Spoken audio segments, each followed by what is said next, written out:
Hello students. तो आज हम लोग सीखने वाले हैं गुरुत्वाकर्षण यानी ग्रेविटेशन। तो गुरुत्वाकर्षण होता क्या है? तो यह एक ऐसा बल है जो दो पिंडों के बीच लगता है। यह एक ऐसा बल है जो दो पिंडों के बीच लगता है और यह बहुत ही कमजोर बल होता है। जैसे यहाँ डायग्राम से आप देख रहे हो कि यहाँ M1 और M2 नाम के दो बॉडी हैं और इन दोनों के बीच में जो बल लग रहा है उसे हम क्या बोलेंगे? गुरुत्वाकर्षण बल। और यह बहुत ही क्या होता है? कमजोर बल होता है। अब क्या है, जो फोर्स है डायरेक्टली प्रोपोर्शनल टू M1 और M2 है, यानी दो बॉडी पे, और ये जो बीच है जो का क्षेत्र है ये आपका क्या है? रेडियस है। यानी F is directly proportional to M1 और M2 और F is inversely proportional to R square. यानी जो आपका फॉर्मूला बनेगा वो क्या होगा? F इक्वल्स टू यानी force equals to G M1 M2 upon R square. ठीक है, यहाँ G क्या है? आपका ग्रेविटेशनल कांस्टेंट है। ठीक है, कैपिटल जी, ध्यान रखिएगा। यहाँ जो जी है ये आपका कैपिटल जी है और इसका कुछ वैल्यू होता है और इसका वैल्यू क्या है? G equals to 6.673 into 10⁻⁻11 newton metre square पर केजी स्क्वायर। और पूरे ब्रह्मांड में जी का मान हमेशा क्या होता है? सेम होता है। आप कहीं भी जाइए, जी का जो वैल्यू होगा वो क्या होगा? 6.67 इंटू 10⁻⁻11 न्यूटन मीटर स्क्वायर पर केजी स्क्वायर। ठीक है, तो उम्मीद करते हैं आपको ग्रेविटेशन समझ में आया होगा। क्या है ग्रेविटेशन? तो यह सबसे पहले तो दो पिंडों के बीच में लगता है और यह बहुत ही कमजोर बल है। और यहाँ क्या है? F is directly proportional to M1 और M2 और F is inversely proportional to R square. R आपका क्या है? यहाँ रेडियस है। ठीक है, नेक्स्ट गुरुत्व बल यानी ग्रेविटेशनल फोर्स। तो गुरुत्व बल वह आकर्षण बल है। आकर्षण बल मतलब अट्रैक्टिव फोर्स है। गुरुत्व बल वह आकर्षण बल है जिसके द्वारा पृथ्वी किसी वस्तु को अपने ओर खींचती है, अपने केंद्र की ओर खींचती है। ठीक है, गुरुत्व बल वह बल है जिसके द्वारा पृथ्वी किसी वस्तु को अपने केंद्र की ओर खींचती है। नेक्स्ट है पृथ्वी का गुरुत्वीय त्वरण यानी स्मॉल जी। तो गुरुत्वीय त्वरण क्या होता है? जब कोई वस्तु फ्री फॉल होती है, मुक्त रूप से पृथ्वी से मतलब कहीं से भी पृथ्वी की ओर गिरती है, तो वह गुरुत्व बल के कारण उसके वेग में परिवर्तन होता है। ठीक है, और त्वरण आपको पता ही है कि क्या होता है? समय के साथ वेग में परिवर्तन क्या कहलाता है? त्वरण कहलाता है। तो ये क्या है आपका? गुरुत्वीय त्वरण क्या है यानी स्मॉल जी क्या है? जब कोई वस्तु मुक्त रूप से पृथ्वी की ओर गिरती है तो गुरुत्व बल के कारण उस वस्तु के वेग में परिवर्तन होता है, जिसे हम गुरुत्वीय त्वरण कहते हैं। तो स्मॉल जी बराबर क्या होता है? 9.8 मीटर पर सेकेंड स्क्वायर। क्लियर है? नेक्स्ट है, अब गुरुत्वीय त्वरण को प्रभावित करने वाले कारक कौन कौन से हैं? तो सबसे पहला कारक है पृथ्वी की आकृति। तो क्या है? G is directly proportional to M। अभी ऊपर मैंने आपको बताया था इसी वीडियो में कि F is directly proportional to M1 M2 और F is inversely proportional to 1/R square. जहां फॉर्मूला मैंने बताया था F equals to G M1 M2 upon R square. तो G is directly proportional to M और G is inversely proportional to R square. यानी inversely proportional का कहने का मतलब क्या हुआ? अगर गुरुत्वीय त्वरण बढ़ेगा तो उसका रेडियस क्या होगा? घटेगा। क्लियर है? इसका मतलब क्या है? पृथ्वी की आकृति के कारण क्या होता है कि पृथ्वी के जो ध्रुव हैं, ये ध्रुव है यानी पोल, यानी ये है नॉर्थ पोल और ये आपका क्या है? South pole. पृथ्वी के जो ध्रुव हैं वो चपटी हैं। यहाँ R का मान क्या होता है? भूमध्य रेखा से कम होता है। ठीक है, फलस्वरूप भूमध्य रेखा से ध्रुवों की ओर जाने पर G का मान लगातार क्या होता है? घटता है। जैसे भूमध्य रेखा ये है, यहां से अगर हम पोल की ओर जाएंगे तो लगातार G का मान क्या होता है? बढ़ता है और R का मान क्या होता है? घटता है। तो फर्स्ट था आपका पृथ्वी की आकृति। सेकंड है पृथ्वी की सतह से ऊपर या नीचे जाने पर। तो पृथ्वी के सतह से ऊपर जाएंगे या नीचे आएंगे तो क्या होगा? जैसे मान लेते हैं पृथ्वी के सतह से हम ऊपर जा रहे हैं तो गुरुत्वाकर्षण बल क्या होगा? कम होगा। ठीक है, यानी कमजोर होता जाएगा जितना हम ऊपर जाएंगे। और सेम ही चीज क्या है? पृथ्वी के जितने नीचे जाएंगे हमें क्या होगा? गुरुत्वाकर्षण बल क्या होता जाएगा? कमजोर होता जाएगा। तो जैसे यहाँ क्या कह रहा है कि पृथ्वी के सतह से ऊपर जाने पर G का मान घटता है क्योंकि केंद्र से दूरी बढ़ रही है। ठीक है, और पृथ्वी के सतह से नीचे की ओर जाने पर G का मान घटता है क्योंकि गहराई में जाने पर पृथ्वी की द्रव्यमान में आभासी कमी होती है। और थर्ड पॉइंट है आपका गुरुत्वीय त्वरण का मान सर्वाधिक पृथ्वी के सतह पे होता है। यानी जितना ऊपर जाएंगे और जितना नीचे जाते जाएंगे गुरुत्वीय त्वरण का मान क्या होगा? घटता जाएगा। क्लियर है? थर्ड है पृथ्वी के घूर्णन के कारण। अगर पृथ्वी अपने अक्ष पर घूमना बंद कर दे तो G के मान में वृद्धि होगी। ठीक है, क्योंकि विपरीत दिशा में लगने वाला अपकेंद्रीय बल का मान क्या होगा? 0 होगा। अभी हम आगे पढ़ेंगे अपकेंद्रीय बल और अभिकेंद्रीय बल क्या होता है। यदि पृथ्वी के घूर्णन की गति में वृद्धि होती है तो जी के मान में कमी होगी, ठीक है, क्योंकि अपकेंद्रीय बल का मान क्या हो जाएगा, बढ़ जाएगा। ध्यान रखिएगा कि जी का जो मान है वह वस्तु पर, जी का मान जो है द्रव्यमान पर निर्भर नहीं करता, इसलिए अलग अलग द्रव्यमान की वस्तुएं अगर सेम हाइट से ऊपर से नीचे गिराई जाती है तो पृथ्वी पर क्या होगा, सेम एक साथ पहुंचेगी। क्लियर है? क्यों? क्योंकि जो जी है, गुरुत्वीय त्वरण का मान है, वह द्रव्यमान पर निर्भर नहीं करता है। तो वस्तु कितना भी भारी हो और हल्का हो, सेम हाइट से गिराने पर वह गुरुत्वीय त्वरण के कारण वो क्या होती है, एक साथ गिरती है पृथ्वी पर। अब थोड़ा सा डिफरेंस जान लीजिए द्रव्यमान और भार में क्या है। द्रव्यमान यानी मास और भार को हम इंग्लिश में बोलते हैं वेट। तो द्रव्यमान का परिभाषा क्या कह रहा है कि किसी वस्तु में उपस्थित पदार्थ की मात्रा द्रव्यमान कहलाती है। किसी वस्तु में उपस्थित पदार्थ की मात्रा क्या कहलाती है, द्रव्यमान। और किसी मास पर जी के कारण आरोपित बल भार कहलाती है। किसी मास पर जी के कारण आरोपित बल क्या कहलाती है, भार कहलाती है। इसकी इकाई क्या होती है, द्रव्यमान की केजी, और भार की इकाई क्या होती है, केजी मीटर पर सेकेंड स्क्वायर, या इसे हम न्यूटन भी कहते हैं इन शॉर्ट। इसे डंडीदार तुला से मापा जाता है और इसे किससे मापा जाता है, कमानीदार तुला से।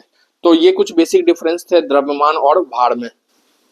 नेक्स्ट अब है आपका अभिकेंद्रीय बल और अपकेंद्रीय बल। अभिकेंद्रीय बल को हम इंग्लिश में बोलते हैं सेंट्रीपिटल फोर्स और अपकेंद्रीय बल को बोलते हैं सेंट्रीफ्यूगल फोर्स। जैसे मान लेते हैं, एग्जांपल लेते हैं कि आपने एक पत्थर को एक धागे में बांध दिया और उसे गोल गोल घुमा रहे हैं, तो आपको ये क्या फील होता होगा कि ये जो आपका पत्थर है वह बार बार बाहर की ओर जाने की कोशिश कर रहा है। तो इसमें क्या होता है, इन शॉर्ट बाहर से एक बल लगता है, वो जो कि आभासी होता है। तो बाहर से एक जो बल लगता है उसे हम बोलते हैं अपकेंद्रीय बल, यानी जो पत्थर को बाहर की ओर खींचता है, और साथ ही साथ सेंटर के थ्रू यानी धागे के थ्रू जो हम घुमा रहे हैं वृत्ताकार पथ पर, वो हमारा क्या होगा, अभिकेंद्रीय बल। यानी जो बाहरी बल लगता है उसे हम बोलते हैं अपकेंद्रीय बल यानी सेंट्रीफ्यूगल फोर्स। और अभिकेंद्रीय बल क्या होता है, जो अंदर की ओर लगाता है। जैसे सेंटर यानी केंद्र की ओर जो बल लग रहा है वो क्या होगा आपका अभिकेंद्रीय बल, और बाहर की ओर जो ले जा रहा है उसे हम क्या बोलेंगे, अपकेंद्रीय बल। यानी वृत्तीय पथ पर परिक्रमा करते हुए वस्तु पर दो प्रकार के बल आरोपित होते हैं, जो परिमाण में बराबर और विपरीत दिशा में होते हैं। ठीक है, यानी एक तो धागे के अंदर यानी वृत्ताकार पथ पर घूम रहा है, यानी अलोंग द सेंटर घूम रहा है, तो वो क्या हो गया, सेंट्रीपिटल। और जो उसको एक हमें फील होता है कि इस पत्थर को कोई बल ऐसा है जो बाहर की ओर ले जा रहा है, उसे हम क्या बोलेंगे, सेंट्रीफ्यूगल फोर्स यानी अपकेंद्रीय बल। और ये अपकेंद्रीय बल जो होता है वो स्यूडो फोर्स होता है, ऐसा हमें प्रतीत होता है, यानी ये एक आभासी होता है। कह रहा है कि जो परिमाण में बराबर और विपरीत दिशा में लगते हैं तथा एक दूसरे को संतुलित करते हैं। अब अभिकेंद्रीय बल के बारे में क्या कह रहा है कि अभिकेंद्रीय बल हमेशा वृत्तीय पथ के केंद्र की दिशा में लगता है, यानी एक सेंटर की ओर लगता है और एक सेंटर से बाहर लगता है, और वृत्तीय पथ पर घूमने हेतु आवश्यक है। इसके एग्जाम्पल क्या है कि पृथ्वी के चारों ओर घूमते हुए उपग्रह, यानी पृथ्वी के चारों ओर जो उपग्रह घूम रहे हैं वो क्या है, अभिकेंद्रीय बल के कारण है। तीक्ष्ण मोड़ पर साइकिल सवार क्या है, अपने आप को केंद्र की ओर झुका लेता है ताकि मुड़ने के लिए उसे अभिकेंद्रीय बल की प्राप्ति हो सके। नेक्स्ट है अपकेंद्रीय बल यानी सेंट्रीफ्यूगल फोर्स, यानी वृत्तीय पथ पर घूमती हुई वस्तु पर केंद्र से बाहर की ओर एक बल कार्य करता है। जैसा मैंने अभी ऊपर आपको बताया, यह एक आभासी होता है यानी स्यूडो फोर्स होता है, जो वस्तु के जड़त्व के कारण महसूस होता है, जो वस्तु के जड़त्व के कारण होता है। जैसे ये एग्जाम्पल है, ये आपसे पूछा भी जाता है एग्जाम में। अभी अपकेंद्रीय बल के एग्जाम्पल क्या है, दूध से मक्खन निकालने वाली machine, washing machine. Washing machine क्या होती है, अपकेंद्रीय बल पे कार्य करती है, यानी सेंट्रीफ्यूगल फोर्स के कारण। नेक्स्ट है आपका आसंजक बल और ससंजक बल। आसंजक बल को हम बोलते हैं एडहेसिव फोर्स और ससंजक बल को हम बोलते हैं कोहेसिव फोर्स। तो अलग अलग पदार्थों के अणुओं के बीच लगने वाले बल को आसंजक बल कहते हैं, अलग अलग पदार्थों के अणुओं के बीच लगने वाले। और ससंजक बल क्या हो जाएगा, एक ही पदार्थ के अणुओं के बीच लगने वाले बल को हम ससंजक बल कहते हैं। ठीक है, तो आसंजक बल क्या है, अलग अलग पदार्थ के अणुओं के बीच लगने वाले बल को आसंजक बल कहते हैं। जैसे जल और कांच के अणुओं के बीच लगने वाला बल। डाक टिकट और लिफाफा पर जो हम गोंद चिपकाते हैं, तो लिफाफा और गोंद के बीच जो बल लग रहा है वो हमारा क्या हो जाएगा, आसंजक बल, जिसके कारण वह चिपकता है। और ससंजक बल क्या हो गया, एक ही पदार्थ के अणुओं के बीच लगने वाले बल को ससंजक बल कहते हैं। जैसे जल के अणुओं के बीच लगने वाला बल। कांच के गीले प्लेटों को अलग अलग करने के क्रम में व्यक्ति जल के ससंजक बल के विरुद्ध कार्य करता है। ठीक है। नेक्स्ट है आपका पृष्ठ तनाव यानी सरफेस टेंशन, इसे इंग्लिश में हम बोलते हैं सरफेस टेंशन। क्या है पृष्ठ तनाव? तो किसी तरल के पृष्ठ सतह पर उत्पन्न खिंचाव बल को क्या कहते हैं? पृष्ठ तनाव। किसी तरल के पृष्ठ पर उत्पन्न खिंचाव बल को हम क्या बोलते हैं? पृष्ठ तनाव। इसके कारण ही जल की बूंदें क्या होती है? गोल होती है। ये इंपॉर्टेंट है, ये एग्जाम में पूछता है, बहुत बार पूछा गया है कि किसके कारण जल की बूंदें क्या होती है? गोल होती है। तो पृष्ठ तनाव के कारण। पृष्ठ तनाव के कारण कीड़े और तिनके क्या होते हैं? जल के सतह पर तैरते हैं। और जल के पृष्ठ तनाव को किन किन तरीकों से कम किया जाता है? तो जल को गर्म करके, जल में साबुन या डिटर्जेंट घोल करके, जल में तेल डालकर। और कुछ इंपॉर्टेंट फैक्ट है यहाँ, साबुन के घोल की बूंदें नहीं बनती क्योंकि इसका पृष्ठ तनाव कम होता है, लेकिन इनके बुलबुले बनाना क्या होता है? आसान होता है। नेक्स्ट है आपका कैपिलरी एक्शन। तो कैपिलरी एक्शन क्या है? तो किसी सूक्ष्म नली में द्रव के ऊपर चढ़ने या नीचे उतरने की प्रक्रिया को क्या कहते हैं? केशिकत्व यानी कैपिलरी एक्शन कहते हैं। जैसे लालटेन आप लोग जलाते हैं तो उसमें बाती का हम यूज करते हैं, तो वो जो बाती जो है, बाती के ऊपर जो आपका किरोसिन या तेल जो है ऊपर चढ़ता है, वो किसके कारण चढ़ता है? तो केशिकत्व के कारण यानी कैपिलरी एक्शन के कारण। जो द्रव केश नली की सतह को गीला करता है वह ऊपर चढ़ता है, और जो द्रव केश नली के सतह को गीला नहीं करता है वह क्या होता है? नीचे आता है। केशिकत्व का स्तर केश नली की त्रिज्या पर निर्भर करता है, यानी जितना बड़ा त्रिज्या होगा केशिकत्व उतना ही होगा। त्रिज्या कम, द्रव ज्यादा ऊपर चढ़ेगा। सॉरी, त्रिज्या अगर आपका कम होगा तो द्रव क्या होगा? ज्यादा ऊपर चढ़ेगा। जैसे एग्जांपल है लालटेन का जलना, जाइलम में पानी का ऊपर चढ़ना। वर्षा होने पर किसान खेत जोतता है ताकि मिट्टी में बनी केश नली टूट जाए और मृदा में नमी बनी रहे। यानी केशिकत्व तो क्या हो गया कि द्रव के ऊपर चढ़ना और नीचे उतरने को ही हम क्या बोलते हैं? केशिकत्व। जितना उसका त्रिज्या होगा उतना कम जो है द्रव ऊपर चढ़ेगा, जितना कम त्रिज्या होगा ज्यादा द्रव ऊपर चढ़ेगा। ठीक है।